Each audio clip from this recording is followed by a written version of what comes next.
siapa sih yang nggak kenal sama Mbak Din? Tapi meskipun demikian, kita simak dulu yuk siapa sih sosok narasumber kita malam ini yang nanti akan membahas tentang rekrutmen strategi ya during and post pandemic. Meskipun sekarang ini kita masih berdamai dengan pandemi, tetapi itu tadi ya. Kalau kita sudah, karena the future itu is now, kalau kita sudah persiapkan the future itu sekarang, ya nantinya juga kita akan siap. Baik, kalau begitu silahkan.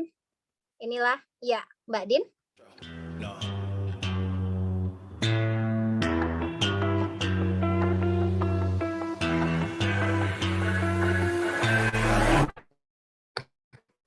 What you know about rolling down in the deep? When your brain goes numb, you can call that mental freeze. When these people talk too much, put that shit in slow motion. Yeah, I feel like an astronaut in the ocean. Ay, what you know about rolling down in the deep? When your brain goes numb, you can call that mental freeze. When these people talk too much, put that shit in slow motion. Yeah, I feel like an astronaut in the ocean. She say that I'm cool. I'm like, yeah, that's true.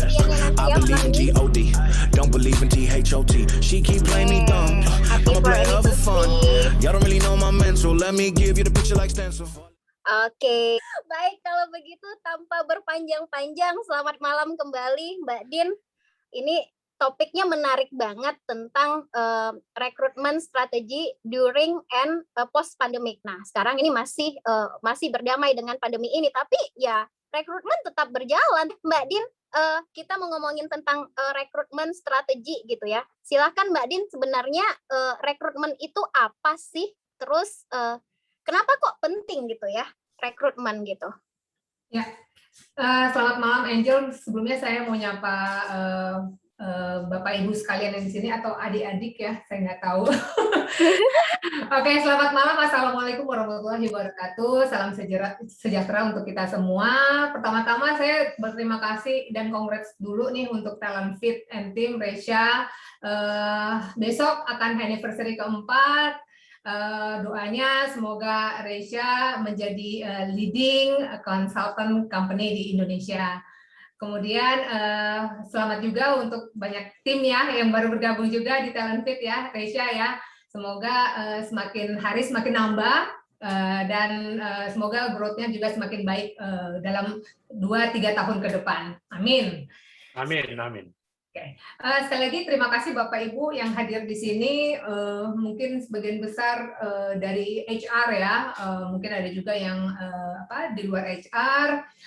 Saya sebelumnya berterima kasih sekali kepada Talent Fit yang udah mengundang saya.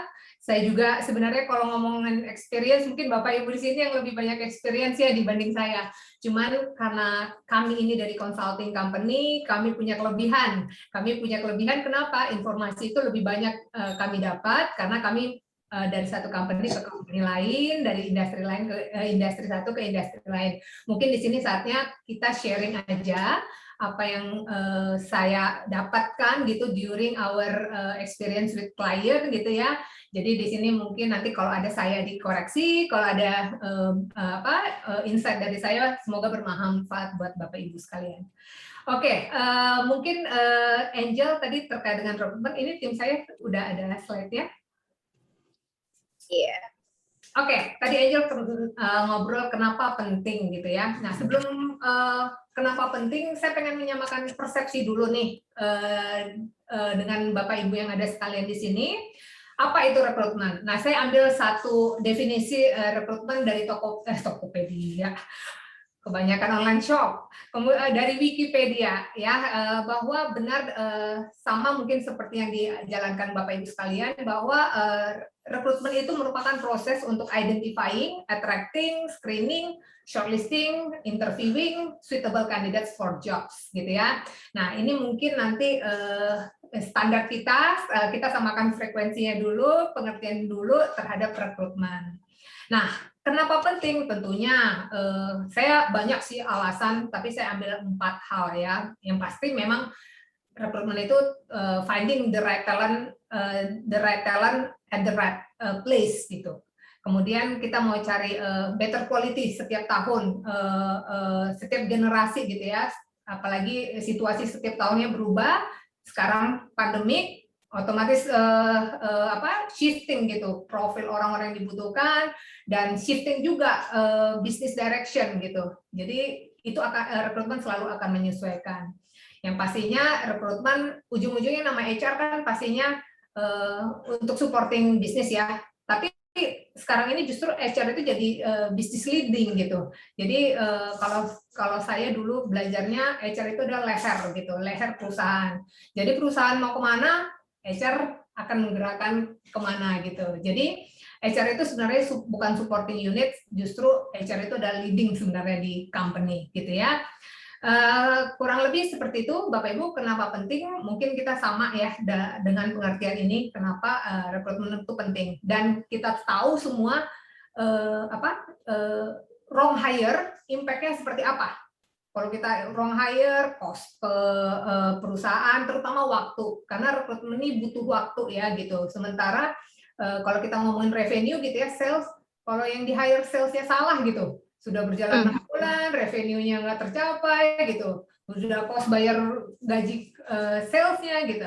Jadi impact terhadap wrong hire ini cukup tinggi gitu. Jadi kenapa rekrutmen itu sangat penting? Karena rekrutmen adalah start awal untuk mendukung goals-nya company pada saat itu.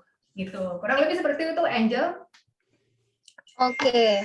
Jadi begitu ya pentingnya rekrutmen strategi gitu ya, karena tadi Mbak Din ini memang dari sales gitu. Jadi kalau salesnya salah aja berapa tuh kerugian gitu ya, bukannya untung menghasilkan, tetapi justru malah cost yang besar untuk company itu sendiri gitu ya. Nah ngomong-ngomong sekarang ini ya. Mbak Din ya, di situasi seperti saat ini gitu, karena kalau ngomongin rekrutmen ya dari zaman dulu HR di Personalia, kemudian masuk ke human resource, human capital, sekarang apalagi namanya udah ke experience gitu ya. Apa sih yang berubah gitu? Ada nggak yang berubah? Pasti ada dong, tapi apa ya Mbak Din yang berubah gitu dengan situasi sekarang ini? Ya, Angel, tentunya situasi sekarang ini banyak mengubah gitu ya. Kita tahu ya, saya selalu berulang-ulang ngomong COVID-19 ini memang CTO-nya ya, Chief Transformation Officer dari kehidupan kita gitu. Di semua perusahaan CTO untuk transformasi itu ya COVID-19. Nah, ada beberapa hal yang terkait dengan rekrutmen yang saya lihat cukup mengalami perubahan gitu ya. Mungkin tim kita, oke. Ada 4 hal ini yang terkait rekrutmen. Saya ngobrolin ini ngomongin employee quality, artinya profil dari employee-nya gitu ya. Baik kandidat maupun perusahaan selalu memperhitungkan 4 hal ini gitu. Pertama, skills. Sebelumnya kita lihat ada set of skills yang dibutuhkan oleh perusahaan. Sekarang setelah pandemi ada set of skills yang dibutuhkan oleh perusahaan, dan ini bukan hanya sekarang, saya percaya ini akan berlanjut sampai nantinya. Nah, apa saja yang berubah gitu ya, Angel ya? Yang berubah itu saya lihat paling tinggi itu adalah creativity. Tadinya creativity itu posisinya ini di top 10 skills gitu ya, tadi paling bawah gitu. Nah, sekarang creativity itu nomor 3 sangat dibutuhkan oleh perusahaan. Kemudian critical thinking, ya, critical thinking itu berubah menjadi prioritas sekarang.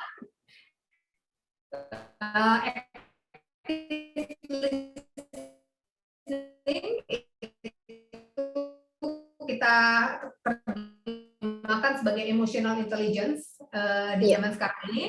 Kemudian top 10 skill sebelumnya itu adalah cognitive flexibility. Oke. Ya, apa itu cognitive flexibility? Jadi kognitif itu bisa fleksibel atau gimana tuh maksudnya, Mbak Din? Ya, ini menarik sekali. Sangat generik gitu, agile. Misalnya plan berubah gitu ya, kita harus agile mengikuti. Nah, ternyata nggak hanya di bagian itunya, di bagian personality-nya, tapi di bagian kognitifnya. Artinya gini, kalau kita nantinya di reskilling gitu ya, kemampuan kognitif kita ini harus bisa mendukung kita untuk adjust di posisi yang baru gitu. Artinya kita harus mampu menyerap knowledge yang baru gitu, harus belajar cepat gitu. Jadi cognitive flexibility ini terkait dengan kemauan dan kemampuan kita belajar hal-hal baru gitu. Jadi ini sangat dibutuhkan di skill set yang sekarang ini dan nanti in the future gitu. Kurang lebih seperti itu untuk skill. Tentunya nantinya rekrutmen akan benchmarknya akan melihat top 10 dari kompetensi yang ada ini. Oke, kemudian Angel yang selanjutnya kalau kita rekrutmen itu pasti kandidat ya, pastinya juga perusahaan melihat work location. Kalau kita ngomong di BUMN bersedia ditempatkan di seluruh Indonesia, ya kan, itu syarat utama, gitu kan. Terus bersedia ditempatkan di Bali misalnya, atau di Sumatera. Nah, sekarang itu kayaknya sekarang dan kedepannya itu nggak berlaku lagi, karena orang bisa bekerja dari mana aja. Sekarang zamannya WFH ya, ada beberapa company yang sudah menyatakan permanently WFH, gitu ya.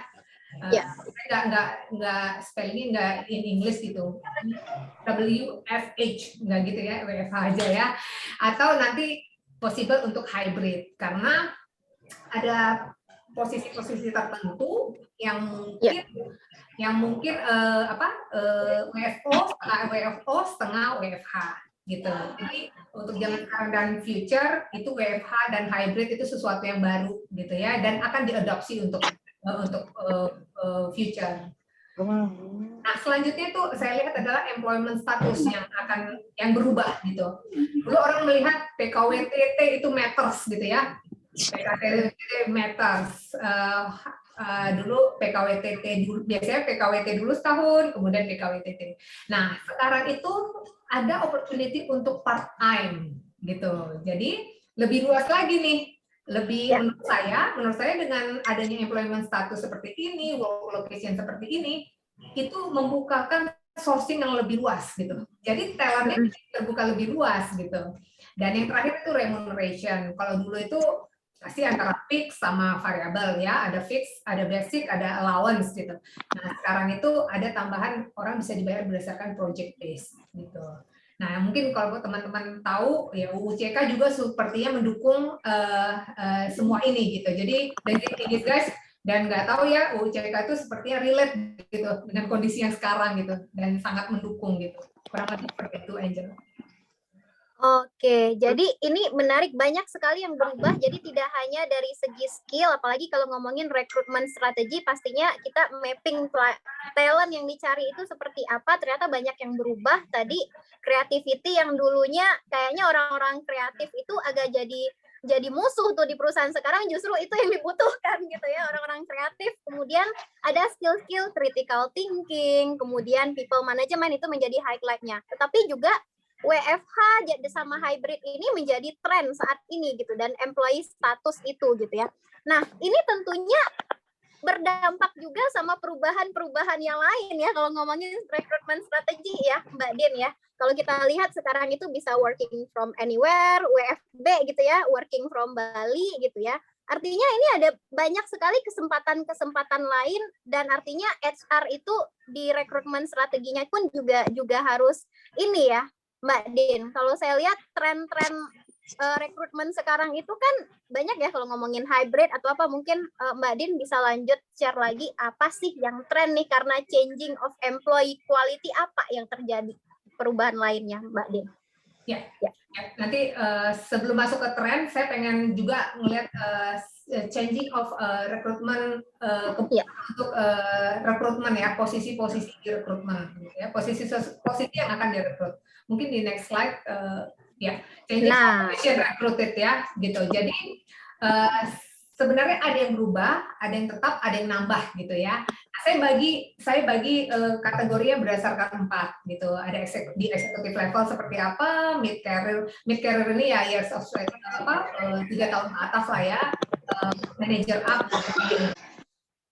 Baik, silakan dilanjut Mbak Din. Ya, di mid career, kemudian di entry level, kemudian di tactical position. Nah, mungkin ini tactical position bukan jargon umum nih, saya membuatnya membuat jargon sendiri ya. sendiri untuk tactical position. Nah, tactical position itu apa gitu? Tactical position itu posisi-posisi yang tadinya gitu ya direkrut secara permanen gitu atau direct contract gitu. Nah, itu nantinya ke depannya itu akan hilang gitu. Hilang artinya digantikan oleh solusi-solusi lain. Misalnya customer support gitu ya, customer service. Customer service dulunya kan kalau nggak di outsourcing gitu ya, kemudian di direct contract oleh outsourcing company-nya atau direct contract sama perusahaannya. Nantinya dan sekarang ini sudah terjadi itu digantikan oleh machine learning gitu melalui chatbot gitu ya. Kemudian ada juga dari customer service itu bisa di serve dari lokasi lain. Ya. Nah, teman-teman mungkin teman saya ngomong teman-teman aja lah ya, jangan Bapak Ibu. Ya, biar seru. Ya, teman mungkin kalau iseng lihat remote working tuh kebanyakan itu adalah customer service gitu. Customer service, jadi kita kemungkinan bisa di-hire untuk posisi di Singapura gitu ya, untuk nge-serve klien di Singapura atau di Dubai atau di Amerika sekalipun gitu ya. Jadi menurut saya tactical position ini perlu di-identify sama perusahaan mana yang tactical, mana yang posisi yang lebih strategik gitu. Jadi itu posisi-posisi tersebut kemungkinan akan hilang. Nah, kalau kita ngomongin financial institution, nah sekarang kan banyak yang branchless gitu ya, karena lebih bank-bank sudah menuju bank-bank digital. Otomatis teller, kemudian customer support itu sudah kemungkinan akan di reskilling gitu ke posisi lain gitu. Jadi tactical position ini menurut saya sesuatu yang bagus juga untuk perusahaan dan bagus juga untuk para pencari kerja gitu. Jadi opportunity kita juga mendapatkan pekerjaan menjadi lebih luas gitu. Nah, biasanya hiring metodenya bisa dari intern juga, kemudian bisa project based juga gitu ya. Nah, kemudian untuk ngomongin entry level, kita pasti tahu ya sebelumnya orang-orang perusahaan menyiapkan untuk future leader. Nah, future leader ya pasti mungkin Angel tahu biasa lah MDP, MT, posisi generalis. Dan biasanya entry level itu ya staff, administrator yang kemudian di sekarang dan di future itu akan staff ataupun administrator ini akan masuk ke tactical position nantinya. Karena ada beberapa yang hilang kan ya di future. Nah, sekarang ini juga future leader tetap, MDP, MT itu tetap. Nah, sekarang berkembang future specialist. Apa itu future specialist? Nah, future specialist itu adalah instead of company buy headhunt ya. Biasanya kan saya contohnya RM gitu. RM prioritas di bank-bank tertentu kan biasa hijacking aja tuh. Yang ini bagus, di hijack sama bank ini, di hijack lagi sama bank ini. Jadi talent pool-nya hanya di situ aja gitu. Nah, sekarang saya lihat trennya perusahaan itu sudah mulai nurturing dengan melakukan RMDP misalnya atau CSDP, Customer Support Development Program, atau OKR yang kemudian ini nanti akan menjadi future-nya RM gitu. Jadi udah mulai perusahaan-perusahaan itu udah mulai melakukan future specialist build capability dari awal gitu. Nah, biasanya hiring methodnya ya kampus hiring karena kan ini fresh grade ya. Kemudian itu bisa dilakukan oleh internal recruiter. Nah, di beberapa perusahaan khususnya yang butuhnya hanya periodically, misalnya pengen ngerekrut 100 IT gitu, 100 IT, dilakukanlah ITDP, misalnya program ITDP, rekrutmen 100 dalam waktu 3 bulan dilakukan, nah itu biasanya di-outsourcing-kan ke konsultan gitu. Jadi biasanya jadi pekerjaan yang seperti itu yang headcount-nya temporary itu biasanya di-outsource-kan ke konsultan. Nah, kemudian ada di mid-career ya ini sama lah ya, ini kurang lebih nggak ada yang berubah gitu di mid-career ini. Hiring methodnya sama, referral, internal recruiter, headhunting, RPO. Nah, di executive level ada mungkin yang berbeda gitu di now and future. Sekarang perusahaan banyak meng-hire advisor, which is sering disebut subject matter expert gitu ya. Ya. Karena kadang kan karena ini transformasi gitu ya. Transformasi itu kadang talentnya nggak banyak gitu, dan kebutuhannya hanya untuk periode tertentu aja. Jadi sekarang perusahaan-perusahaan banyak meng-hire subject matter expert gitu, hanya untuk certain period gitu. Nah, biasanya hiring metodenya biasanya executive search sih, seperti itu. Kurang lebih seperti itu, Angel, untuk perubahan lain yang terjadi selama pandemi ini. Iya, jadi ini menarik ya, banyak hal-hal baru ya, Mbak Din ya. Ada feature spesialis, tadi kita dulu nggak kenal dengan feature spesialis, kemudian ada posisi-posisi yang ini nih, subject matter expert gitu ya. Jadi posisi-posisi ini baru. Nah, ini merujuk ke pertanyaan di Slido, kayaknya relevan ini. Karena sebagai rekruter untuk rekrutmen strategi dengan perubahan-perubahan secara level tadi, kemudian now and feature-nya, posisi-posisinya gitu. Ini ada yang nanya, skill apa yang sangat dibutuhkan untuk seorang rekruter gitu ya. Soalnya saya masih, ini yang nanya ini. Skill, nah, skill secara rekruter apa tuh Mbak Din? Mungkin bisa diulas sedikit Mbak Din, dengan perubahan skill tadi ya, perubahan skill, kemudian perubahan tren juga tadi untuk working from home, working from anywhere, kemudian perubahan combine juga tadi, dan changing di positionnya juga gitu. Kira-kira sebagai di bagian rekrutmen sendiri apa yang berubah, Mbak? Ya. Kalau untuk rekruter pastinya sama ya, yang berubah justru bukan berubah. Justru analytical thinking-nya mungkin jadi lebih lebih banyak utilisasinya gitu. Karena sebagai rekruter kan sekarang talentnya jadi lebih banyak gitu. Nah, rekruter ini posisi yang menurut saya harus hati-hati juga. Di satu sisi, orang yang mungkin sebagai rekruter di satu company dan dia memang nyaman gitu sebagai full time employee, hati-hati karena rekruter mungkin suatu saat akan jadi tactical position, akan tergantikan. Jadi untuk rekruter ya pasti cognitive flexibility-nya harus tinggi juga gitu. Itu harus diperhatikan juga, karena posisi rekrutmen itu sekarang nggak banyak company yang memiliki rekruter yang banyak sekarang. Karena rekrutmen itu sekarang banyak di outsourcing kan gitu, karena kebutuhan rekrutmen nggak banyak gitu, maksudnya hanya periodically gitu ya, jadi nggak hanya nggak rutin merekrut 1.000 orang gitu kan, hanya 1-2, kadang setiap bulan juga headcount-nya nggak banyak. Mungkin headcount yang banyak itu sales lah ya, karena sales kan turnover-nya tinggi gitu ya. Nah, kurang lebih seperti itu. Kalau untuk rekruter pasti analytical thinking, cognitive flexibility, dan satu lagi pasti communication. Karena rekruter ini kan jualan sebenarnya ya. Jadi setnya mirip-mirip sales sebenarnya. Nah, karena dia harus meyakinkan kandidat, menjualkan company-nya ke kandidat gitu ya. Ataupun kalau dia rekruter konsultan gitu ya.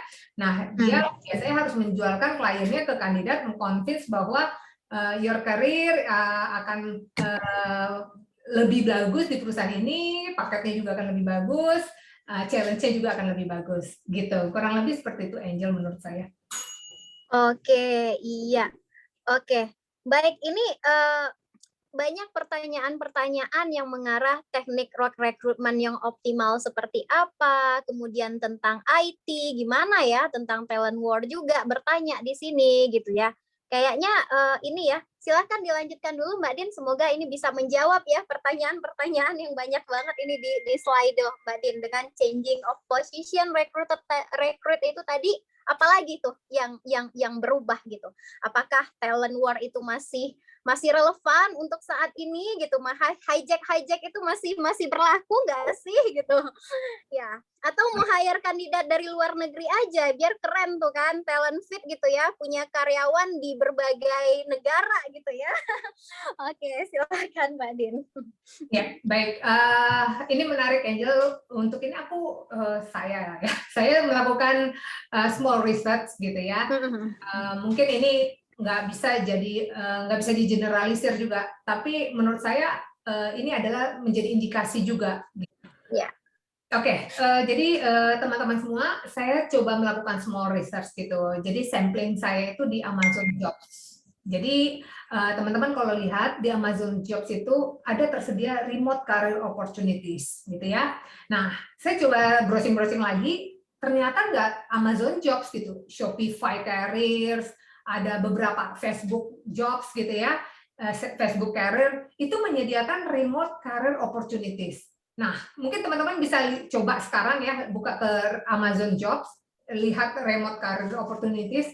Itu banyak sekali posisi-posisi yang bisa WFH gitu dan remote gitu. Tapi karena Amazon ini kan perusahaan besar gitu ya, jadi memang saat ini terbatas misalnya di US gitu. Jadi dia within US-nya sendiri gitu. Tapi kalau bisa lihat lagi Shopify Careers misalnya. Nah, di situ ada APAC gitu, Asia Pasifik gitu. Jadi bisa Singapura, Taiwan, apa-apalah gitu ya. Nah, dari hasil riset saya, posisi-posisi ini yang kurang lebih bisa dicari untuk remote gitu. Nah, satu lagi, kenapa remote career ini jadi banyak? Karena beberapa company sudah announce mereka permanently WFH. Bisa teman-teman bisa browsing Facebook, Google, Twitter, bahkan American Express juga sudah melakukan permanently WFH gitu ya. Nah, itu posisi-posisi yang banyak tersedia itu justru IT. IT ini detailnya seperti itu yang banyak tersedia.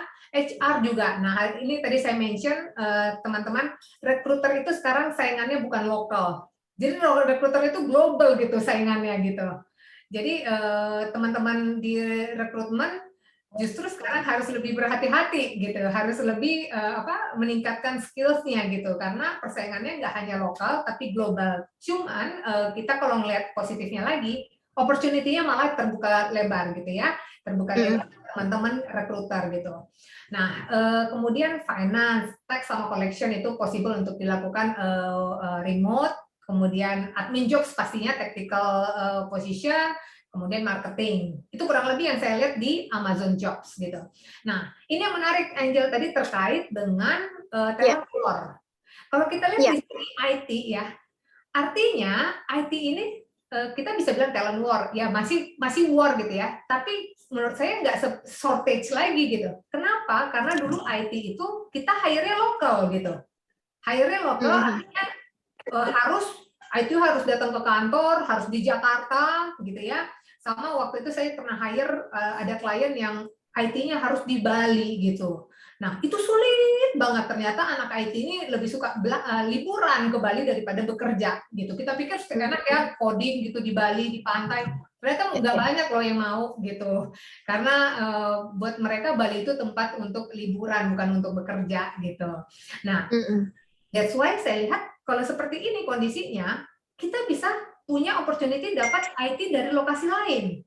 Dari Dubai kah, dari let's say India kah, gitu ya.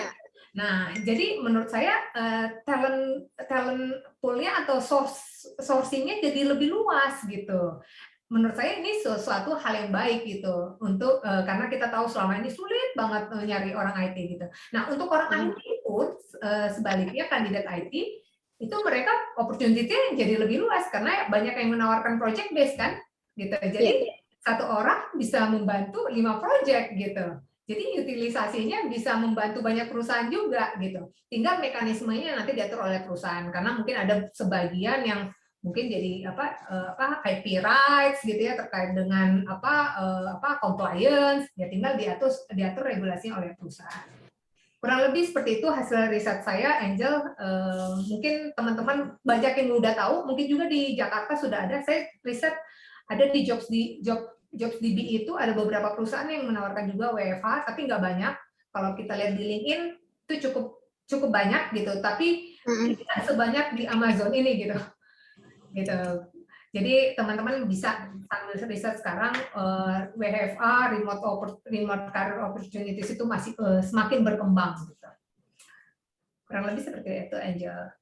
Oke, jadi ini menarik sekali ya gitu. Kalau dulu tuh orang males kerja di Bali, sekarang malah ada istilahnya WFB, working from Bali gitu ya. Jadi bukan tidak mungkin juga bisnis-bisnis sekarang itu juga bisa punya talent dari mana-mana aja gitu ya, Mbak Din gitu ya. Iya. Nah, ya tadi ini banyak juga yang bertanya ini tentang remunerasi mungkin nanti ya. Skill sudah tadi. Oke, baik tadi talent war itu rasanya udah nggak terlalu relevan ya, Mbak Din ya, karena kita bisa cari di ini lain gitu ya. Oke, lalu Mungkin untuk talent war kita Ya. ngomongin untuk specific position yang Iya. yang shortage tadi ya seperti IT Iya. gitu ya. Nah, tapi kalau talent war itu masih terjadi di mid career, Angel, mid Oke. career eksekutif. Kenapa? Karena mereka ini orang-orang dengan experience, years of experience gitu ya, Iya. yang tidak bisa dibeli gitu, by dengan waktu gitu. Jadi tetap Oke. ada talent war di level mid career sampai eksekutif. Iya.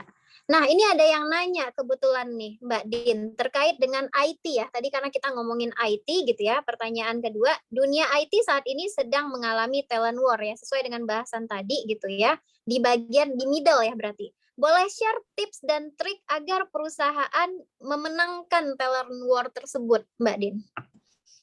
Oke, nah itu banyak hal ya. Jadi kita kan ngomongin rekrutmen itu nggak hanya kemampuan rekruternya untuk merekrut gitu. Kayak transformation, kita sering perusahaan menjual transformasi digital gitu. Tapi transformasi digitalnya sebatas flyer gitu. Flyernya gitu. Atau sebatas rekrutmen metodenya aja gitu. Begitu masuk, lihat komputernya masih desktop yang gede gitu kan. Orang masih di mana belum tahu hari pertama gitu ya, harus masih fingerprint, harus 5 menit masih dipotong gajinya ya. Maksudnya itu banyak aspek yang yang mendukung untuk memenangkan talent. Yang pasti mungkin dari segi attracting kandidat ya, memenangi ya.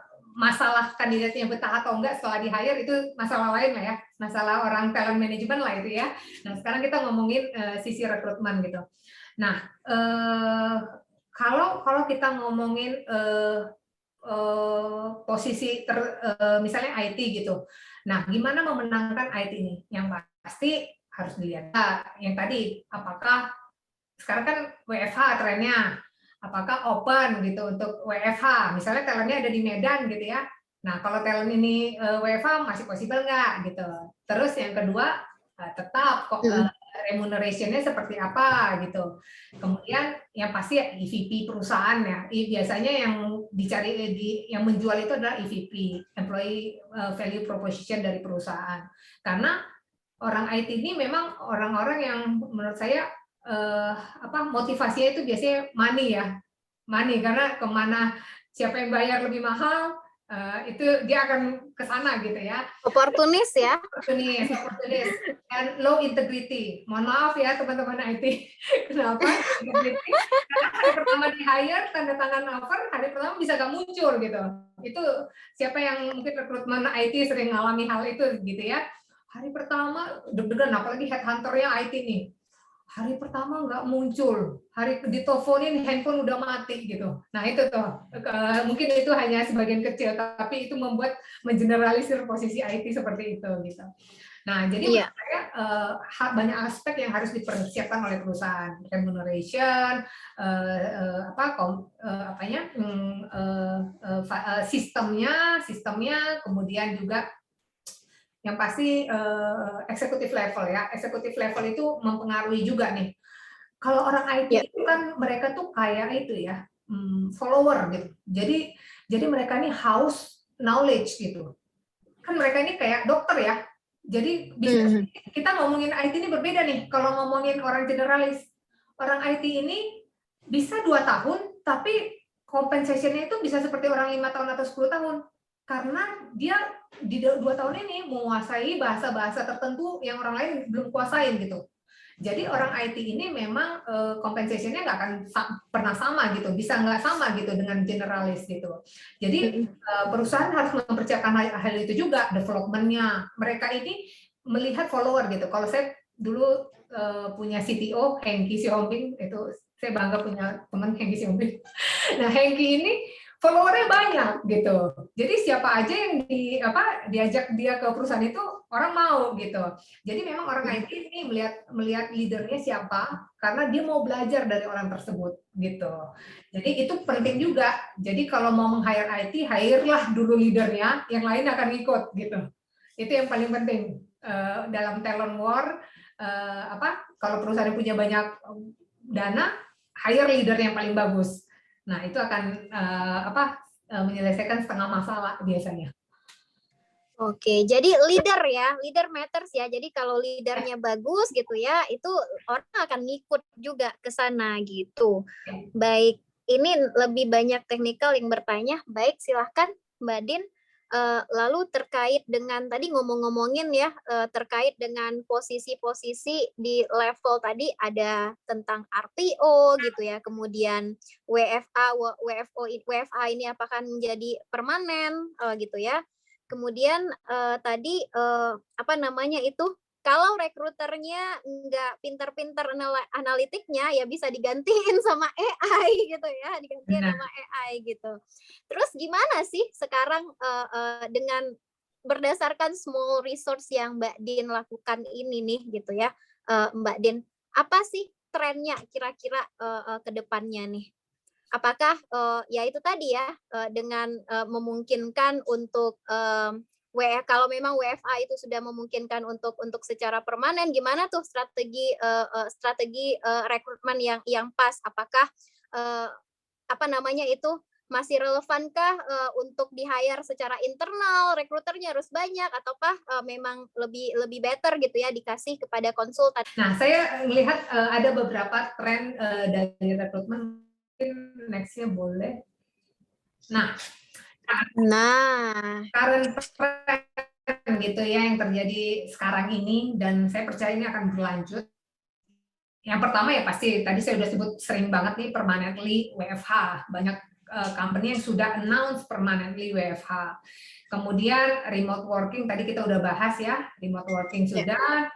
Nah, yang saya menarik nih jobs ads through TikTok.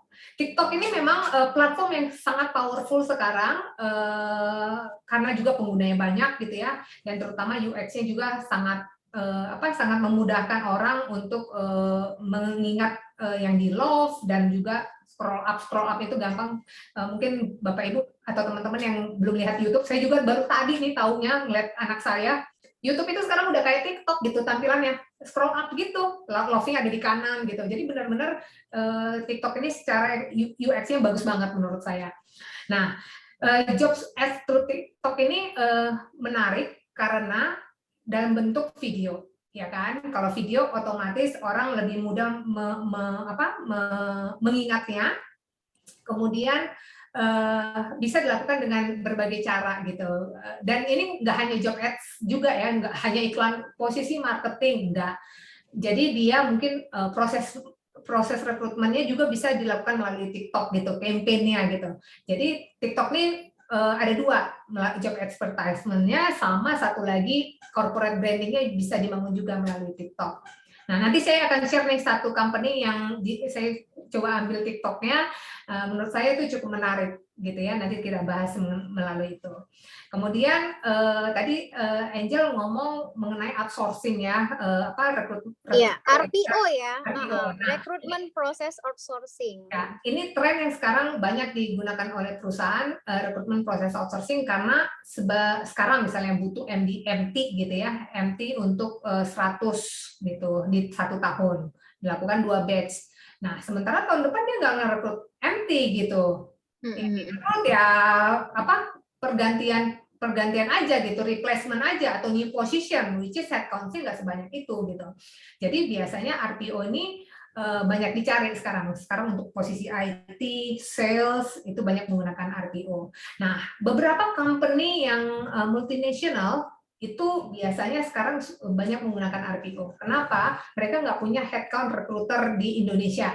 Biasanya dimiliki langsung dari regionalnya gitu. Nah, that's why RPO ini jadi tren gitu. Perusahaan lebih ingin meng-outsource-kan pekerjaan rekrutmen itu karena bukan pekerjaan yang rutin dilakukan oleh perusahaan gitu. Oke, kemudian AI, pastinya AI ya, ini sangat beragam, mulai dari di rekrutmen itu pasti sekarang saya ngomongnya teknologi based HR, teknologi based rekrutmen lah ya, di mana ATS, video interview, AI, itu semuanya wajib diimplement gitu untuk mempercepat proses rekrutmen, karena sebenarnya pekerjaan rekrutmen ini kan banyaknya administratif ya gitu, ngumpulin CV, ngeliatin CV gitu. Nah sekarang menggunakan teknologi itu akan mempercepat proses rekrutmen itu dan sangat membantu perusahaan. Jadi perusahaan akan lebih banyak memikirkan yang lebih strategiknya lagi gitu. Nah, online assessment pastinya ini tools yang banyak dibutuhkan sekarang, online assessment, virtual assessment center gitu ya.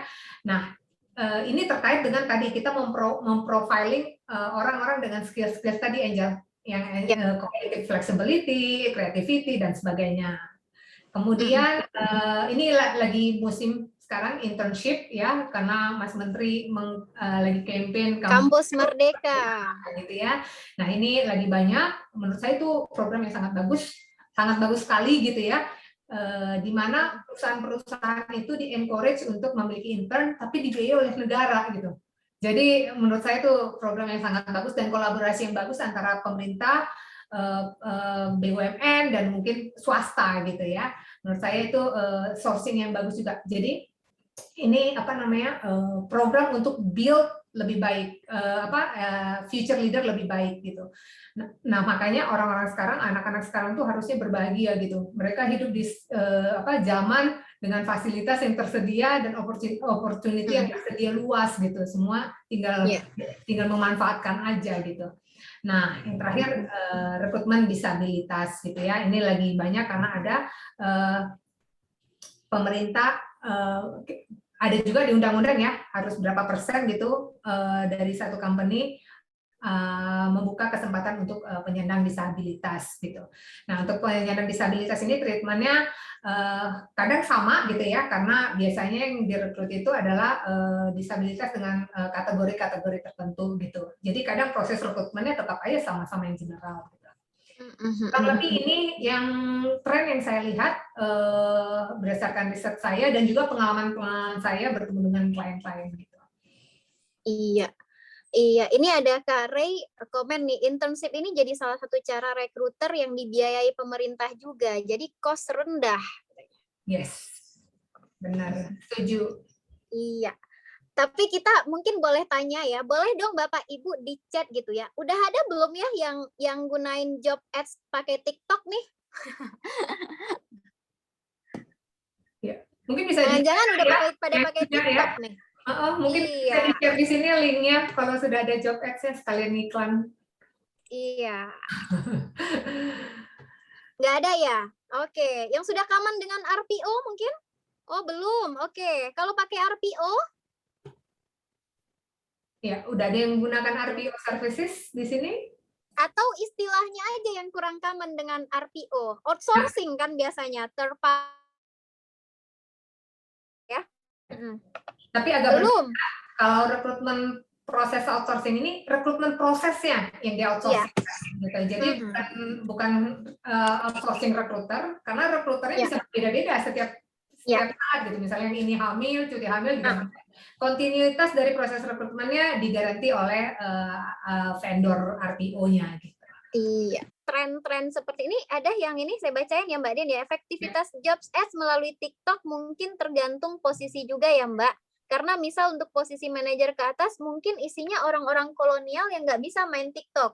Ayo di sini siapa Bapak Ibu yang pakai TikTok? Ya, setuju Angel, setuju.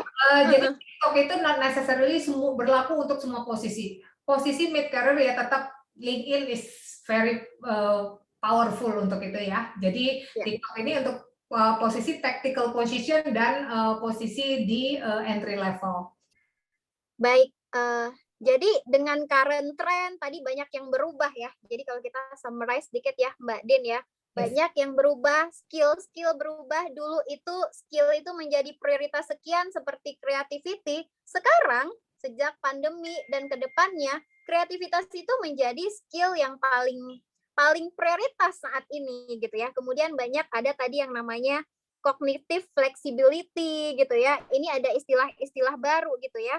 Kemudian ada skill-skill baru nih yang menjadi prioritas kayak apa namanya tuh critical thinking-nya tadi gitu ya, people management, apalagi ya kalau ngomongin rekrutmen strategi lagi-lagi people management ya gitu. Kemudian penerapan WFO, WFA dan itu juga merubah posisi-posisi tadi di beberapa level gitu. Dan talent war itu tetap ada, cuman mungkin tidak sekritikal yang dulu gitu. So next-nya apa nih kira-kira Mbak Din? Dengan tren yang ada, kira-kira what next nih?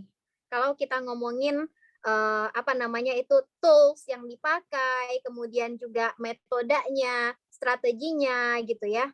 Gimana sih sebenarnya untuk next recruitment strategi itu in this current situation ataupun post pandemic, Mbak Din?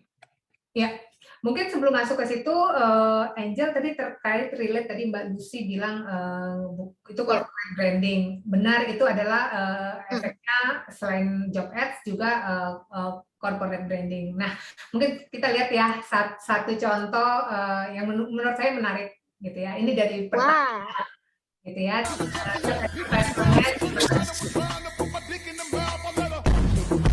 Ayo goyang TikTok.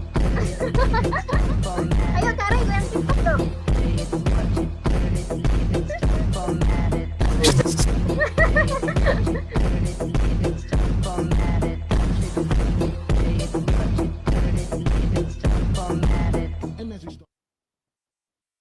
Ya, jadi saya tertarik kenapa Pertamina yang jadi contoh saya, karena Pertamina ini kan perusahaan dengan compliance gitu ya, perusahaan gede, BUMN terbesar gitu ya. Nah, menurut saya mereka itu bisa mengadop cara-cara baru dengan cepat gitu. Saya pikir Pertamina itu nggak harus mungkin harus approval ini karena kan terkait brand perusahaan ya yang akan muncul gitu. Jadi saya pikir akan approvalnya layer, ternyata mereka cepat tuh mengadop yang seperti ini gitu. Jadi Bapak Ibu yang belum utilize TikTok, menurut saya sih perlu dicoba, patut dicoba Kak. Karena itu tadi efeknya adalah corporate brandingnya juga menjadi lebih bagus gitu. Nah, yang satu lagi saya menarik nih dari mungkin Shopify ini careers gitu, ada sesuatu yang berbeda. Tadi saya menyebut online assessment dan bla bla bla gitu ya. Nah, di Shopify mereka itu tidak lagi melihat proses dengan cara-cara seperti itu untuk merekrut gitu ya. Proses hiringnya nggak seperti itu. Mereka sebutnya dengan life story gitu. We hire people not resumes. Jadi mereka memang kalau resume kan suka dibikin cantik-cantik, bisa ini, bisa ini gitu ya, itu untuk attracting di awal. Tapi mereka meng-hire orang dengan life story gitu. Jadi caranya adalah conversation style interview approach. Jadi kalau dulu kita ngomongnya behavioral interview ya, ini lebih ke conversation style. Jadi ngomongnya nggak lagi star. Kalau dulu kan kita ngomong behavioral interview, situation, task, action, result gitu ya. Nah, ini dia udah lebih ke conversation style interview. Jadi lebih ke personalnya orang tersebut gitu. Nah, menurut saya ini lebih mereka dengan company dengan mengutamakan culture itu pasti boleh nih mencontoh nih si Shopify ini. Karena benar sebenarnya at the end kalau kita ya company katanya itu membeli attitude gitu, bukan membeli orangnya gitu ya. Nah itu relate dengan kita meng-hire orang melihat culture fit nggak sama perusahaan kita. Karena sebagus apapun orang, kalau dia cuma 3 bulan di perusahaan itu kan rekruternya gagal juga ya. Gagal juga gitu mendapatkan talent yang bagus gitu, mempertahankan talent yang bagus gitu.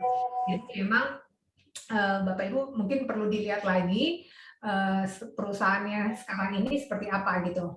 Apakah perusahaan ini memang perusahaan yang memikirkan orang-orang dengan long term gitu ya, gitu. Nah, so what next? Itu awalnya aja untuk attracting ya, supaya kandidat kan supaya dia dipanggil gitu. Tapi at the end resumes itu tidak membuat recruiter untuk ataupun user untuk meng-hire orang tersebut kan ya. Ya. Oke. So what's next? Mungkin ini lebih ke summary ya dari apa yang kita diskusikan hari ini gitu. Yang pasti transformasi digital itu akan harusnya align gitu dengan persiapan di company tersebut, tidak sebatas flyer gitu, flyer dan cara-cara rekrutmen yang keren gitu, tapi memang harus dipersiapkan juga di dalam perusahaannya seperti apa. Nah yang paling penting itu adalah sistem gitu ya. Sistem ini nggak kita ngomongin platform, nggak ngomongin aplikasi, tapi sistem. Kalau meng-hire project base seperti apa nantinya, regulasinya seperti apa, prosedurnya seperti apa, gitu ya. Posisi-posisi mana yang kita akan sebut tactical position, posisi-posisi mana yang boleh dibikin project base, WFH dan sebagainya. Gitu. Jadi di samping itu online assessment juga penting sekali untuk memprofile orang dari awal gitu ya. Artinya memang yang paling powerful itu adalah interview gitu ya. Yang paling powerful so far adalah interview.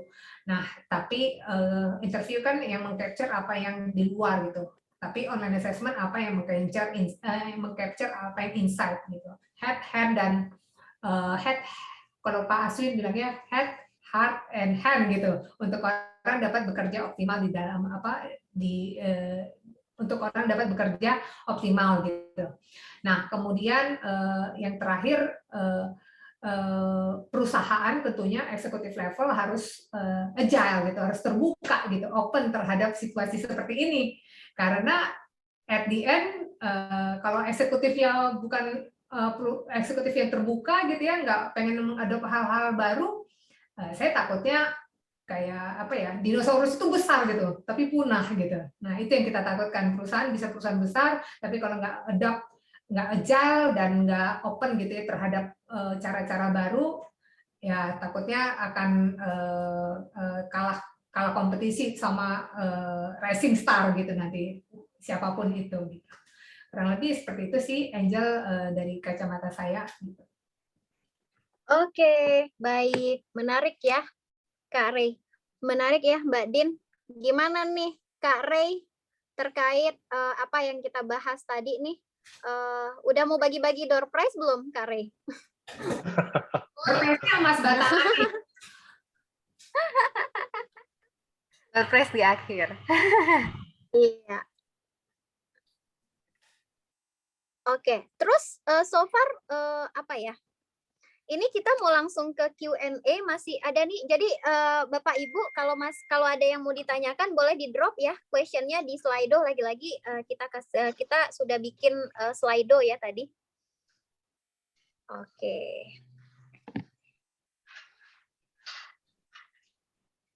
Ya. Oke, ini ada pertanyaan, kita the most question aja ya. Ini ada yang nanya. Ketika proses rekrutmen berjalan, ternyata potensial kandidat permintaan remunerasinya nggak sesuai budget. Nah, langkahnya seperti apa? Ini dari Mas Arditya ya. Oh, ya, ini memang hal umum yang terjadi gitu kan ya. Yang pasti kita biasanya sebagai recruiter ya menjual inilah ya, future career gitu, future career atau hal-hal lain yang intangible yang kemungkinan belum diketahui oleh kandidat gitu. Misalnya perusahaannya gitu, dia nggak tahu nih perusahaan ini dalam waktu dekat akan diakuisisi oleh ini gitu ya, perusahaan besar gitu, kayak let's say apa tuh MPPA, Matahari Putra Prima. Ini mungkin yang bermain saham tahu. MPPA tuh kan kemarin isunya akan diakuisisi untuk GoTo gitu, Gojek Tokopedia gitu. Nah ya. itu mungkin sesuatu yang intangible ya, ataupun sesuatu yang mungkin jadi nilai jual gitu ke kandidat gitu. Jadi itu dia tadi yang saya bilang, skill set recruiter itu harus punya communication yang bagus, convincing yang bagus gitu. Jadi itu harus belajar juga untuk menjualkan company-nya ke kandidat gitu. Jadi not necessarily, biasanya ada juga sih kita berhasil negosiasi gitu ya, dia bisa nerima compensation sekian gitu dengan menjualkan sesuatu yang mungkin belum diketahui oleh kandidatnya gitu. Nah, di satu sisi lagi saya juga pernah ngalamin gitu ya, tapi ini ada flexibility dari perusahaannya sih gitu. Jadi memang dikompensat dengan variabel gitu. Nah, saya nggak tahu nih di perusahaan Mas yang bertanya tadi itu open nggak terhadap cara-cara tersebut gitu ya. Kembali lagi kalau budgetnya cuma sekian gitu, ya at the end memang agak sulit sih gitu. Kalau misalnya sudah dijual yang intangible, yang sesuatu yang untuk future karirnya, tapi orang yang nggak, memang motivasi orang tersebut adalah compensation atau angka gitu, itu agak susah juga sih mengkompensatnya mendapatkan kandidatnya gitu. Jadi memang rekruternya harus pinter-pinter nih ke manajemennya dan juga ke kandidatnya gitu. Lagi-lagi ini skill ya, lagi-lagi skill, terus tentang people, manajemen gitu ya. Ya. Oke, tapi ini terkait dengan balik lagi ya ke skill, bagaimana tadi rekrutmen strategi itu sendiri gitu. Nah, Kak Resya, terkait ini perubahan-perubahan tadi gitu ya, kemudian skill yang sudah berubah gitu. Di Talent Fit sendiri apa aja sih Kak Rey yang biasanya dilakukan? Mungkin boleh perkenalkan, boleh di-share. Oke, baik. Terima kasih Bu Angel. Jadi mungkin dari sini teman-teman ada yang mungkin baru tahu juga ya Talent Fit Indonesia itu siapa dan bagaimana. Izinkan saya mungkin ya sedikit memperkenalkan tentang Talent Fit Indonesia.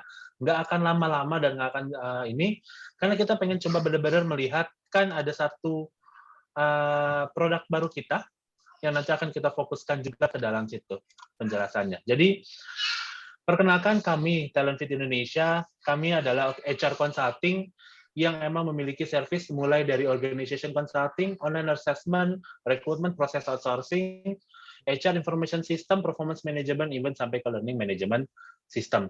Nah, kita baru berdiri tahun 2016, belum berbadan hukumnya. Tapi setelah berbadan hukumnya di 2017, that's why kenapa kita hari ini kita merayakan umurnya yang ke-4 tahun. Tapi sebenarnya kalau mau ditambahkan dengan yang belum berbadan hukum, kita sebenarnya sudah 5 tahun. Gitu ya. Trusted-nya kita sudah sampai lebih dari 100 company dan kita sudah melakukan lebih dari 2 juta assessment untuk seluruh Indonesia. Mulai dari Sabang sampai Merauke kita pernah melakukannya. Gitu ya. Nah, ini beberapa klien kita, mungkin hanya sedikit aja gambaran bahwa kita juga akan ada beberapa juga education and consultant juga yang sudah pernah bekerja sama bersama kita juga. Nah, service kita dibagi biasanya menjadi 2, yaitu organization HR strategic stream dan HR operation stream. Dari HR strategic stream mungkin dari OD alias organization analytic, people analytic, talent strategic sampai ke performance management. Lalu kalau HR operation stream itu dari HRIS, learning management system sampai ke background information. Ini lebih kepada OD. Yang saya pengen fokuskan adalah kita mungkin karena kita terkait tentang tadi ada beberapa online assessment ya terkait dan sebagainya. Kita memiliki ada 4 jenis dan semuanya online. Mulai dari psychometric online test, ada virtual assessment center, seperti assessment center tetapi kita jadikan virtual semua. Ada Safer English Assessment sampai ke gamification. Nah, gamification ini adalah yang nanti akan kita kenalkan karena menjadi produk baru kita per umur kita 4 tahun ini. Gitu. Ini adalah beberapa features yang emang kita miliki dari psychometric assessment-nya kita. Mulai dari less than 1 minute, validity kita cukup tinggi, kita bisa menggunakan kamera dan sebagainya. Gitu ya. Nah, ini adalah tools-toolsnya kita, ada kompetensi yang akan kita ukur, personality, drive sampai ke kognitif. Nah, ini adalah produk barunya kita. Nah, setelah psychometric atau online assessment, kita inginnya adalah kita assess tapi dengan menggunakan game. Jadi kita bermain suatu game, tapi kita juga ternyata di assess. Kenapa sih harus gamification? Karena yang pertama pasti adalah more fun.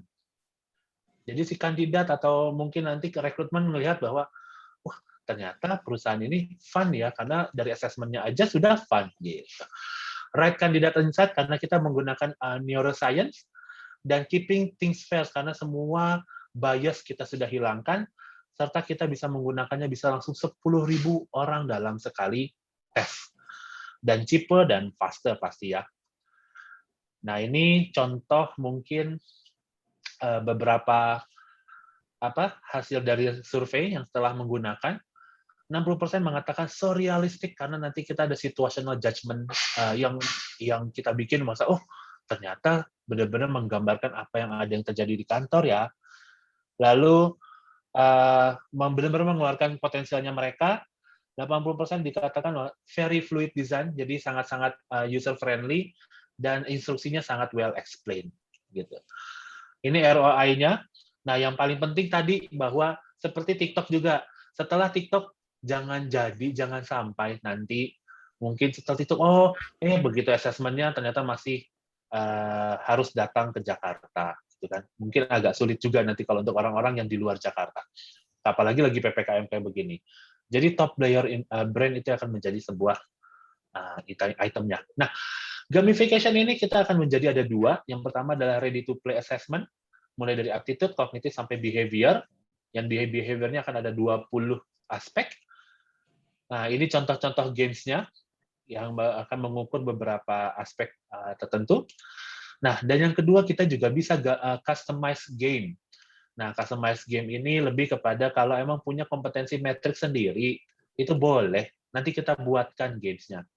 Nah, contoh seperti ini. Bahwa kalau ternyata, saya ini perusahaannya FMCG, kita punya kompetensi matrix seperti A, B, C, D, H, I, J, nanti kita buatkan games-nya seperti FMCG. Kalau saya retail nih, Mas, nah nanti juga kita buatkan secara retail.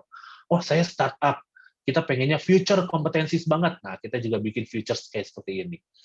Dan kalau mungkin peternakan atau yang lebih ini, kita juga bisa. Nah, ini cuma contoh reportnya, nanti akan setelah kita lakukan assessment, kita bisa melihat dalam satu page. Itu aja yang mau dikenalin sih sebenarnya. Thank you banget loh Mbak Angel. Saya juga kaget. Terima kasih. Jadi ini ya, thank you Kak Ray. Jadi buat Bapak Ibu yang tadi dapat insight ya dari apa yang di-share sama Mbak Din terkait perubahan skill, terus gimana rekrutmen strateginya. Jadi bisa nanti langsung tanya-tanya sama Kak Ray. Oke, ini sesi Q&A ya, sesi interaktif. Jadi silakan tadi mana Mbak Clara? Kita buka aja ya slide-nya ya, Mbak Clara. Mbak Din, kita lanjut ya, Mbak Din. Wow. Oke, teknik rekrutmen yang optimal yang bagaimana harusnya? Bagaimana cara memastikan kalau kandidat yang kita hire sesuai dan akan bertahan lama? Ini lagi-lagi strategi rekrutmen sama ke teknikalnya ya, Mbak Din. Silakan Mbak Din dijawab. Ini tidak kalau ada yang mau langsung raise hand buat yang nanya, silakan ya. Silakan Mbak Din. Ya, suara saya kedengaran ya? Dengar. Ya, technical recruitment yang optimal. Nah, kita ngomongin yang optimal tergantung posisinya ya. Jadi setiap posisi itu mungkin akan berbeda-beda proses rekrutmen, strategi sourcing-nya akan berbeda-beda. Mungkin saya kasih contoh mungkin IT gitu ya. Nah, kalau kita ngomongin IT talent. Nah, IT talent itu sourcing-nya kita ngomongin mid career ya, yang sudah pengalaman gitu. Nah, itu kan yang menjadi talent war katanya sekarang gitu. Nah, tekniknya yang pasti sekarang sudah ada tuh tadi solusi 1 gitu ya. Buka untuk remote working. Gitu kan? Remote working itu akan memperluas sourcing kita untuk merekrut talent IT. Yang kedua, talent IT ini seperti saya sampai informasikan, nggak semua sih, integrity-nya low. Bisa Python, bisa apalagi tuh, bahasa pemrograman yang terbaru, bisa semua bisa. Nah, harus dipastikan ini bisa kita assess gitu. Kemudian kalau kita ngomongin IT lagi, bagaimana cara memastikan kalau kandidat yang kita hire sesuai dan bertahan lama. Nah, ini tadi pentingnya online assessment gitu. Online assessment itu kita bisa melihat personality seseorang, motivasi bekerjanya seperti apa, itu bisa kita match-kan dengan job profile yang kita punya dan juga culture dari perusahaan. seperti saya bilang, at the end yang membuat orang bertahan itu adalah culture-nya gitu. Kalau orang bagus banget gitu di perusahaan yang semuanya kayak air mengalir aja, misalnya datang duduk diam pintar dungu itu sama aja kompensasinya gitu. Nah itu orang-orang jagoan ini akan frustrasi juga, nggak akan bertahan lama gitu.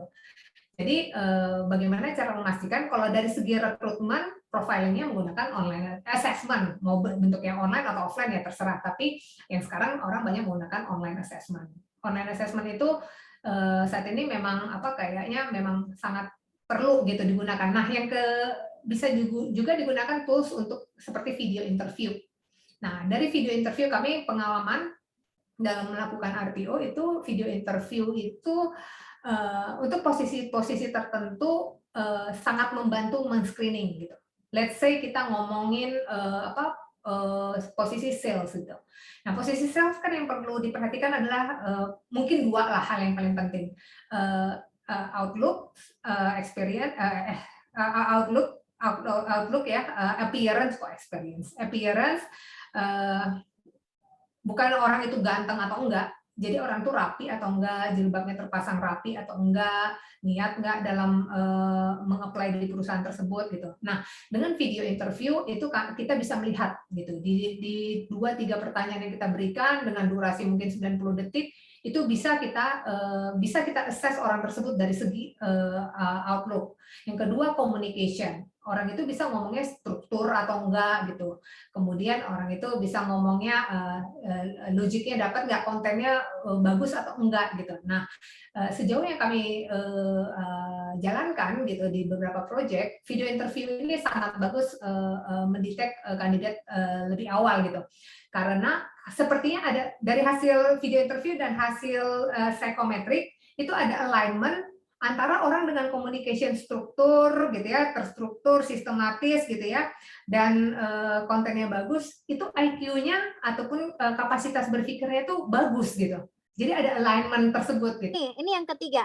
Boleh diberi contoh conversation style interview approach dan kriteria apa saja yang diukur untuk menentukan kandidat yang terbaik?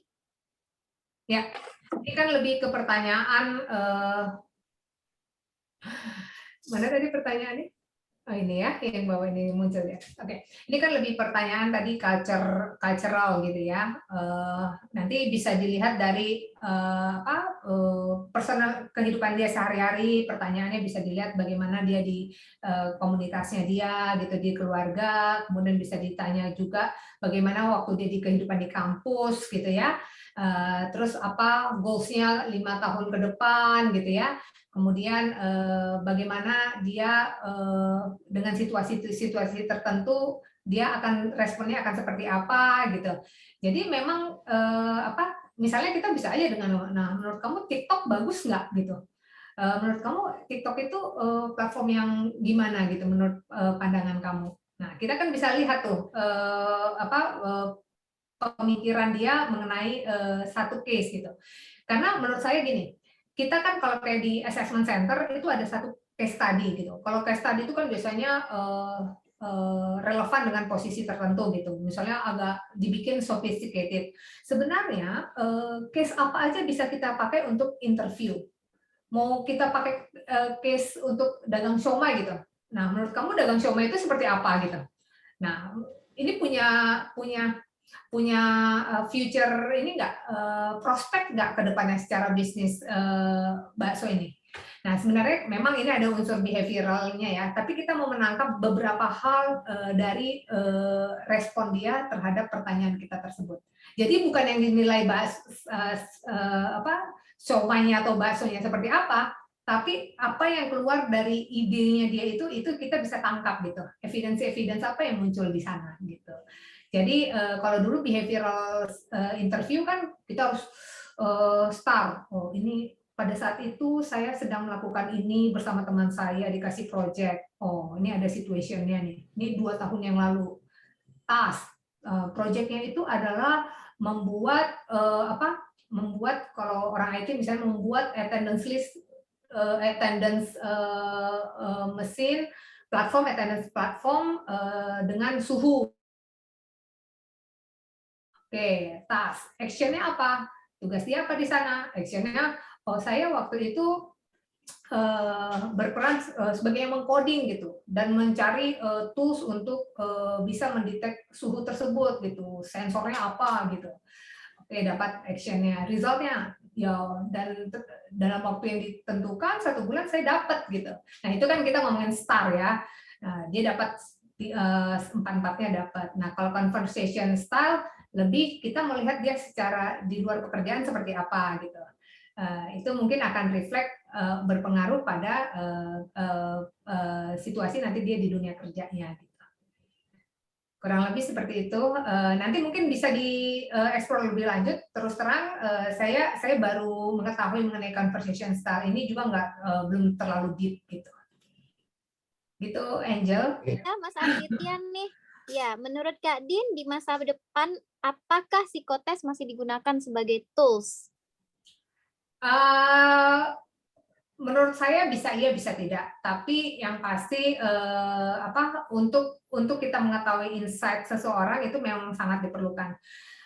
Bentuknya bisa berbeda sekarang, jadi tools-toolsnya bisa melalui video interview, mungkin ada yang tahu ya sekarang ada video interview yang bisa face recognition gitu. Jadi bisa melihat orang ini personality-nya seperti apa melalui video interview. Jadi mungkin psikotes ini mungkin variannya akan lebih banyak gitu. Tapi tetap objektifnya adalah mengukur personality, ability seseorang, tapi mungkin cara-caranya yang akan lebih berkembang gitu, dan itu akan dipakai in the future gitu. Saya percaya mungkin namanya bukan psikotes, kalau sekarang kan dulu psikotes, psychometrics, sekarang apalah nanti ke depan namanya, tapi tetap aja kita kembali lagi apapun tools itu dua hal ini akan diukur, ability seseorang, kemampuan dia berpikir, kapasitas berpikirnya, dan personality seseorang itu perlu kita ketahui lebih lanjut gitu, lebih awal di awal tepatnya. Oke. Ini next nih menarik karena tadi kita ngomongin apa ya, global talent bisa dari mana aja. Ini ada yang bertanya dari Mbak Sinta Amami. Mbak Sinta Amami kalau masih di sini boleh open mic ya, biar langsung bisa tektokan ya sama Mbak Din. Ya, ini katanya gini Mbak Din, aku bantu bacain sembari nunggu Mbak Sinta Amami. Saya mau tanya, jika suatu perusahaan punya target untuk membuka cabang retailnya di luar negeri, maka posisi apa yang kira-kira krusial untuk kita rekrut native atau pribumi sana? Ya, yang pasti ya posisi yang di bawah ya, staff ya. Kalau kita ngomong retail di luar negeri, karena jumlahnya banyak gitu. Kalau kita ngurusin remote gitu kan, staff yang operasional sehari-hari gitu ya, itu agak susah juga gitu. Nah, kalau ini retailnya retail apa nih? Let's say kita ngomongin inilah ya, seperti MAP gitu ya.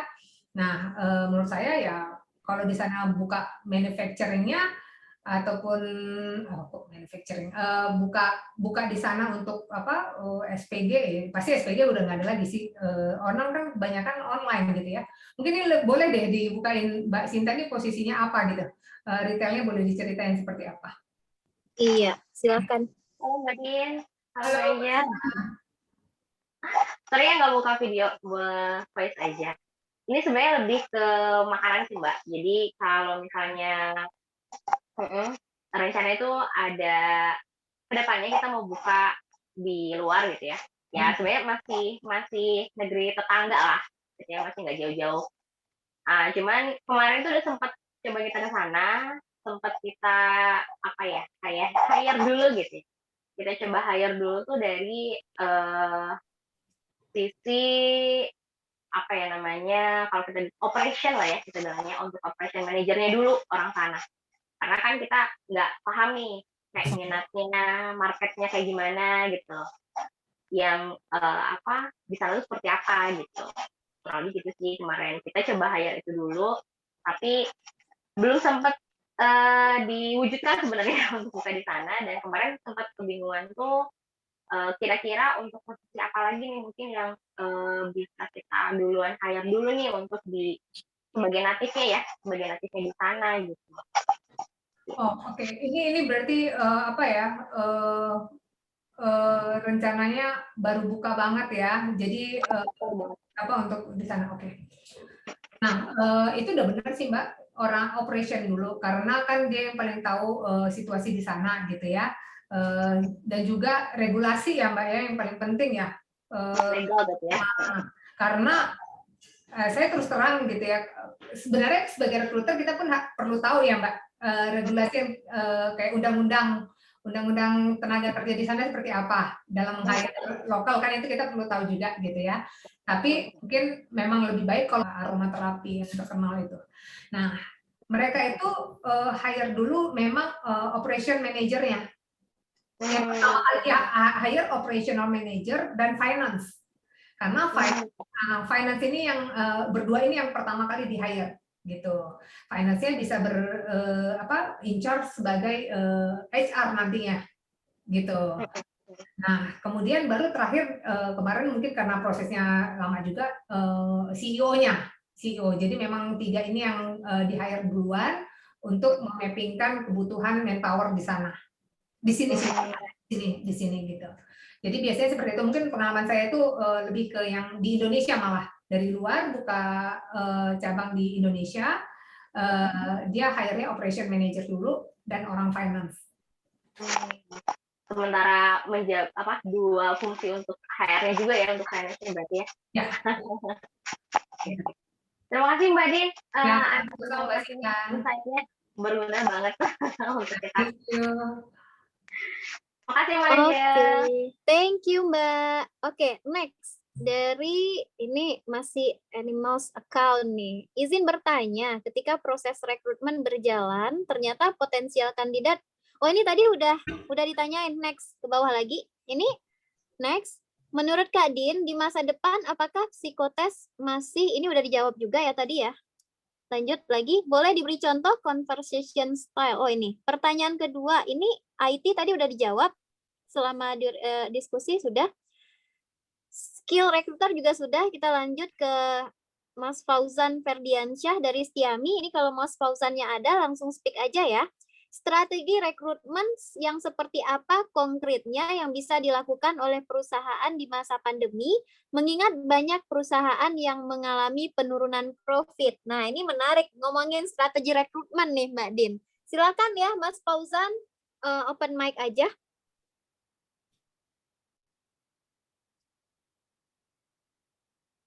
Ya, mungkin sambil nunggu Mas Fauzan ya. Iya. Strategi rekrutmen ya tergantung posisinya tadi ya. Kalau sekarang justru tadi yang saya bilang project based tactical position, tactical level itu bisa di-hire dengan project based gitu. Jadi menurut saya itu akan membantu perusahaan juga gitu. Instead of dia membayar fixed fee gitu ya, harus bayar 13 kali setahun. Itu dia bisa bayar berdasarkan project base aja. Menurut saya itu yang mungkin bisa kita pakai secara general gitu. Nah, yang lainnya lagi, tapi melihat kondisi perusahaan yang penurunan profit ya itu yang mungkin paling bisa kita andalkan ya. Dengan meng-hire part-timer atau project based employee. Ini ada Mbak Indah. Dalam kondisi VUCA, baik untuk tujuan pro hire ataupun fresh graduate, ini tadi juga ada ya di materinya, mana yang harus dilihat terlebih dahulu untuk meng-hire kandidat, skill atau attitude? Nah, kalau ngomongin skill tadi itu kan ada yang di highlight ya, yang memang prioritas gitu. Nah, di situasi VUCA ini skill atau attitude, Mbak Din? Ya, kita kalau ngomongin VUCA ini udah lebih dari VUCA kayaknya yang sekarang pandemi. Iya, VUCA ekstrim kayaknya gitu ya. Jadi tergantung posisinya Mbak Indah. Kalau kita ngomongin spesialis gitu ya, yang di hire ya lihat skillsnya gitu. Kayak misalnya IT. IT ini kan posisinya dilihat proyeknya urgent atau enggak gitu ya. Nah, kalau posisi tertentu kita lihat skillsnya. Tapi kalau posisi generalis gitu ya, yang kan talentnya banyak gitu, itu kita lihat attitude-nya. Tapi not necessarily ini harus dipilih ya Mbak. Selain skills kita tetap bisa lihat attitude-nya, tapi lihat batas toleransinya aja gitu. Attitude-nya mungkin orang-orang karena talentnya ini sedikit, spesialis ini, kita nggak berharap lah orang-orang ini harus yang punya, misalnya kita perusahaannya suka teamwork gitu, family gitu ya, suka mengumpul-ngumpul gitu. Nah, kita nggak harus mengharuskan yang namanya spesialis kayak IT ya, kan mereka kan memang individualis gitu ya. Kita nggak mengharapkan orang-orang yang sangat kolaboratif gitu, tapi mungkin kita tahu kadarnya aja gitu. Nah, jadi memang skill sama attitude memang perlu gitu, karena mungkin kalau untuk posisi tertentu orangnya bagus banget gitu, tapi secara communication nggak terlalu talkative gitu ya. Nah, itu mungkin kita bisa bobotin lah gitu, bobotin attitude yang kita tolerir minimal yang ini behaviornya harus memenuhi. That's why perusahaan itu ada namanya kompetensi inti, ada kompetensi lain, manajerial dan leadership. Tapi biasanya yang harus lulus dari perusahaan itu adalah kompetensi intinya, karena itu terkait dengan culture perusahaan. Gitu sih Mbak Indah. Iya. Oke Mbak Indah, semoga bisa menjawab ya Mbak Indah. Kita ini next ada lagi yang bertanya, Kak Din, izin tanya, apakah penerapan Undang-Undang Cipta Kerja atau UU CK itu ada pengaruhnya terhadap strategi rekrutmen suatu perusahaan? Terima kasih. Ya, mungkin saya tahu mengenai UU CK tapi nggak dalam gitu. Nah, yang pasti akan berpengaruh terhadap terhadap proses rekrutmennya gitu. Karena sekarang kan UU CK sekarang justru yang diuntungkan justru pegawai PKWT gitu. Mungkin teman-teman pada tahu juga ya bahwa orang-orang dengan PKWT mereka akan berhak mendapat kompensasi kalau kontraknya berakhir. Misalnya mereka 12 bulan kontrak, di akhir masa periodenya mereka harus mendapatkan kompensasi dari perusahaan. Nah, sementara orang yang PKWTT 3 bulan di hire ya lolos probation, kemudian bulan keempat nggak betah terus dia resign, ya nggak dapat apa-apa, nggak dapat kompensasi apa-apa gitu kan. Nah, jadi mungkin secara tidak langsung tidak mempengaruhi ya, mempengaruhi tapi secara tidak langsung gitu. Karena mungkin perusahaan polisinya akan mencari lebih banyak orang-orang PKWT gitu, ya kan? Nah, tapi sekarang ini polisinya terhadap PKWT atau PKWT terlalu tinggi juga gitu. Orang-orang yang pengen PKWT itu orang yang mungkin nggak siap dengan yang orang-orang hanya pengen ada di zona nyaman menurut saya ya. Ini pandangan pribadi gitu. Karena kalau kita punya kualitas, kita di hire PKWT atau PKWTT itu nggak penting. Karena at the end dependensi perusahaan akan tinggi kita kalau kita punya kualitas yang tinggi. Perusahaan akan sekuat tenaga mempertahankan kita, meretain kita karena kita adalah talent gitu. Nah, biasanya orang-orang yang kekeh pengen dapat PKWTT adalah tapi dengan kualitas yang low gitu, itu karena dia pengen dapat pensiun aja sampai tua gitu ya. Nah, jadi memang kita sebagai siapapun kita, baik kita sebagai HR apapun sebagai kandidat, ya kita selalu harus meningkatkan kapabilitas kita gitu, supaya value kita selalu naik dan perusahaan melihat kita ini seseorang yang menjadi aset buat perusahaan gitu. Kurang lebih seperti itu dari saya. Oke, semoga menjawab ya. Ya, next ini dari Pak Tizar nih, izin bertanya, bagaimana memperlakukan talent pool untuk kandidat selama pandemi ini? Terima kasih. Pak Tizar silakan open mic aja ya. Mas Tizar, silakan Mas Tizar. Nah ini ex-timnya kita ini. Sekarang berkarir di dalam corporate lagi menjadi manager. Wow. Mas Tizar ini pertanyaannya ngetes ya? Bukan ngetes. Ini kan kalau sedikit pertanyaan juga kan. Karena kan selama pandemi ini kan kalau kita ngomong supply and demand ini kan kayaknya lebih banyak supply nih. Jadi agak bingung kan gitu kan. Jadi sangat banyaknya. Nah ini kalau kalau kita mau masukkan atau kita mappingkan yang mudah ini yang gimana toh sekarang ini? Karena kan supply-nya kan over nih, mau nggak mau kan sekali kita buka job pasti yang lamar jauh lebih banyak dari beberapa bulan yang lalu lah sebelum pandemi. Minta masukannya Mbak Din, terima kasih. Ya, terima kasih Mas Tizar. Ini kan berarti ngomongin eksternal talent ya, bukan internal ya? Iya, betul. Ya, kalau saya sih kuantitas itu nggak selalu menunjukkan kesuksesan atau kualitas dari kandidat yang kita hire gitu ya. Maksudnya talent pool-nya nggak selalu kita lihat berdasarkan jumlah gitu. At the end memang ya sama seperti biasanya talent pool-nya berdasarkan kriteria yang menjadi kriteria perusahaan, Mas Tizar. Jadi ya tetap seperti itu. Mungkin kalau misalnya kualitasnya align dengan kuantitasnya, gitu ya. Misalnya dulu dari 1.000 yang shortlisted administrasi, let's say 500 gitu. Nah sekarang setelah pandemi 1.000 tadi 1:2 ya kan. Sekarang setelah pandemi ada 10.000, tapi kualitasnya itu 9.000 gitu ya, 10.000 kandidat kualitasnya 9.000. Nah, menurut saya berarti requirement-nya atau standar kelulusannya dinaikin lagi, Mas. Gitu. Kalau dulu misalnya pengalaman 3 tahun gitu ya. Nah, sekarang mungkin dicari yang pengalaman 5 tahun, dari yang banyak itu dibobotkan lagi pengalaman yang 5 tahun gitu. Terus kalau ngomongin IT penguasaan teknologinya apa-apa aja yang sudah dia kuasain.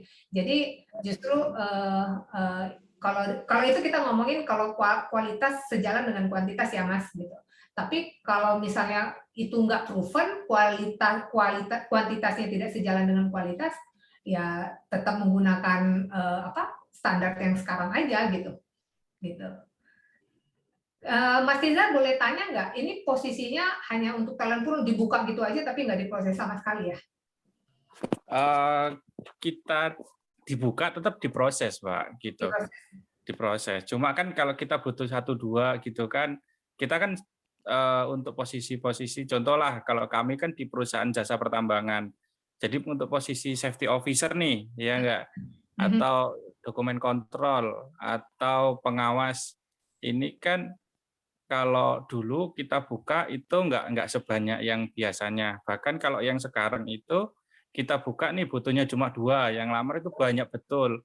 Bahkan ada yang mereka untuk downgrade gitu. Jadi yang kita cari levelnya officer, yang ngelamar levelnya supervisor gitu kan. Bahkan itu sudah kita konfirmasi gitu loh. Kenapa kok mau downgrade gitu kan? Secara ini juga jauh lah kalau dari pendapatan dan lain sebagainya. Tapi karena memang kondisi, nah akhirnya mereka mau gitu loh. Lah yang kita khawatirkan kan pasca pandemi ini kan ketika bisnis sudah mulai jalan lancar, nah mereka siap-siap loncat semua ini kan. Oke. Gitu. Nah ini agak-agak dilematis gitu Mbak Din. Ya. Itu menarik sih Mas Tizar gitu ya.